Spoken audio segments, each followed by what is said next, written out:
ಸುಮ್ಮನೆ ಅಡ್ಡಾಡ್ತಿದ್ವು ಅಂದ್ರೆ ಅವಕ್ಕೆ ಹುಚ್ಚರ ಅನ್ಬೇಕು. ಮತ್ತೇನು ಹುಚ್ಚರೇ ಅಡ್ಡಾಡ್ತಾರ?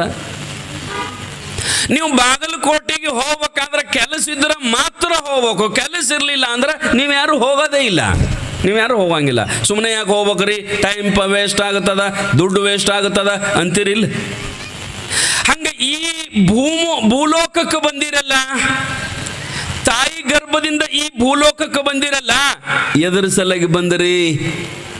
ಏನು ಕೆಲಸ ಇತ್ತು? ಯಾರ ಕರೆದ್ರ ನಿಮಗ? ಎದಕ್ಕೆ ಬಂದಿರಿ ಅಂತಂದ್ರೆ ಮತ್ತೇನೂ ಇಲ್ಲ, ಈ ಜನ್ಮದ ಸಾರ್ಥಕತೆಯನ್ನು ಮಾಡಿಕೊಳ್ಳಲಿಕ್ಕೆ ಬಂದಿರಿ, ಪರಮಾತ್ಮನನ್ನು ಒಲಿಸಲಿಕ್ಕೆ ಬಂದಿರಿ. ಬರೇ ಗಂಡ, ಬರೇ ಹೆಂಡತಿ, ಬರೇ ಮಕ್ಕಳು, ರೊಕ್ಕ ರೂಪಾಯಿ ಇದರೊಳಗೆ ಒದ್ದಡಿ ಸಾಯಕ್ಕೆ ಬಂದಿಲ್ಲಪ್ಪ. ಮತ್ತು ಎದಕ್ಕೆ ಬಂದೀವಂತಂದ್ರೆ ಈ ಜನ್ಮದೊಳಗೆ ಆ ಪರಮಾತ್ಮನನ್ನು ಒಲಿಸಿ ಮುಕ್ತರಾಗಕ್ಕೆ ಬಂದೀವೋ ಮಾರಾಯ, ಮುಕ್ತರಾಗಕ್ಕೆ ಬಂದೀವಿ. ಭಕ್ತಿ ಮಾಡಬೇಕು, ಧ್ಯಾನ ಮಾಡಬೇಕು, ಚಿಂತನೆ ಮಾಡಬೇಕು, ಪರಮಾತ್ಮನನ್ನು ಒಲಿಸಬೇಕು. ಭಗವಂತನನ್ನು ಒಲಿಸಿಕೊಂಡಿವಂತಂದ್ರೆ ಈ ಭೂಲೋಕಕ್ಕೆ ಬಂದದ್ದಕ್ಕೆ ಸಾರ್ಥಕತೆ ಆಗತ್ತದ. 12ನೇ ಶತಮಾನದ ಎಲ್ಲ ಶರಣರು ಬಸವಣ್ಣನವರನ್ನು ಮೊದಲು ಮಾಡಿಕೊಂಡು 12ನೇ ಶತಮಾನದ ಸಾವಿರ ಎಲ್ಲ ಶರಣರು ಪರಮಾತ್ಮನನ್ನು ಒಲಿಸಿಕೊಳ್ಳಲಿಕ್ಕೆ ಬಿಟ್ಟರೆ ಬೇರೆ ಏನೂ ಮಾಡಲಿಲ್ಲ. ಕೋಟಿ ರೂಪಾಯಿದ ಮಣಿ ಯಾರೂ ಕಟ್ಟಿಲ್ಲ. ನೀವು ಕೂಡಲ ಸಂಗಮಕ್ಕೆ ಹೋಗಿ ನೋಡ್ರಿ, ಇದು ಬಸವಣ್ಣವ್ರ ಮಣಿ ರೀ, ಇದು ನೂಲಿ ಚಂದಯ್ಯನವ್ರು ಕಟ್ಟಿದ ಮಣಿ ರೀ ಅಂತ ಯಾರು ಹೇಳ್ತಾರ ನೋಡಿರ್ಬೇಕಾರ? ಇಲ್ಲ. ಯಾಕ? ಅವ್ರ ಮಣಿನ ಇಲ್ಲಲ್ಲಿ.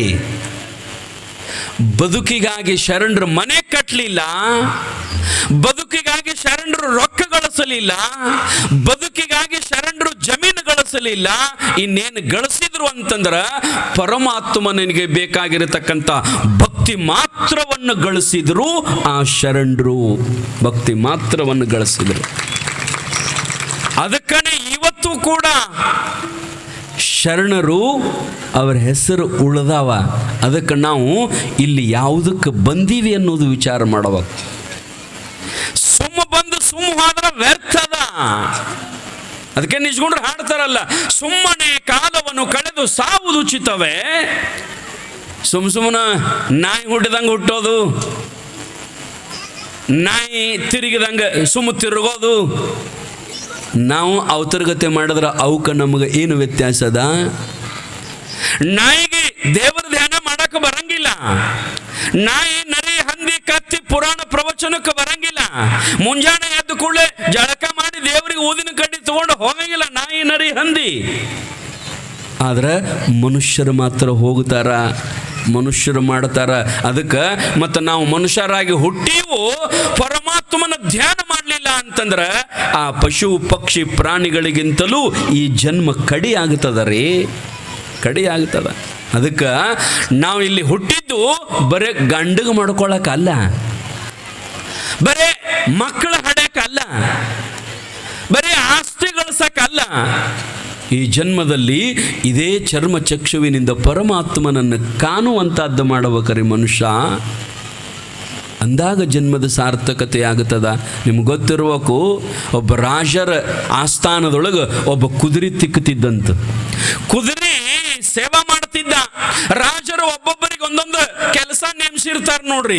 ಏನಂತಂದ್ರೆ, ನೋಡಪ್ಪ ನೀ ಈ ಕೆಲಸ ಮಾಡು, ನೋಡಪ್ಪ ನೀನು ಸೇವಕನಾಗು, ನೀನು ಮಂತ್ರಿಯಾಗು, ನೀನು ದ್ವಾರಪಾಲಕನಾಗು, ನೀನು ಕುದುರೆ ಸೇವಾ ಮಾಡು, ನೀನು ಆನೆ ಸೇವಾ ಮಾಡಂತ ಹಿಂಗೆ ಎಲ್ಲರಿಗೆ ನೇಮಿಸಿರ್ತಾರಲ್ಲ.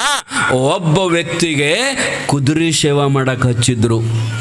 ಅವನ ಕೆಲಸ ಏನಂದ್ರೆ, ಮುಂಜಾನೆ ಎದ್ದು ಕೂಡಲೇ ಬರೋದು, ಕುದುರೆ ಲದ್ದಿ ತೆಗೆಯೋದು, ಕುದುರೆ ಕಾಲಾಗಿಂದ ಎಲ್ಲ ಸ್ವಚ್ಛ ಮಾಡೋದು, ಆ ನಂತರ ಕುದುರೆಗೆ ಮೇವು ಹಾಕೋದು, ಕುದುರೆಗೆ ಕಾಳು ಹಾಕೋದು, ಒಟ್ಟು ಕುದುರೆ ಜೋಪಾನ ಮಾಡ್ಬೇಕವ. ಅದಕ್ಕೆ ತಗೊಂಡೋಗಿ ಓಡಾಡಿಸೋದು, ಆ ನಂತರ ಅದಕ್ಕೆ ನಡಿಗೆ ಕಲಿಸೋದು, ಓಡೋದು ಕಲಿಸೋದು, ಅದರ ಮೇವು ತಿಕ್ಕೋದು, ಅದವನ ಕೆಲಸ ರಾಜರ ಆಸ್ಥಾನದೊಳಗೆ. ಅವ ಏನು ಮಾಡಿದ ಅಂತಂದ್ರೆ, ನಾನು ದೊಡ್ಡ ಸಾಹುಕಾರ ಆಗ್ಬೇಕಲ್ಲ.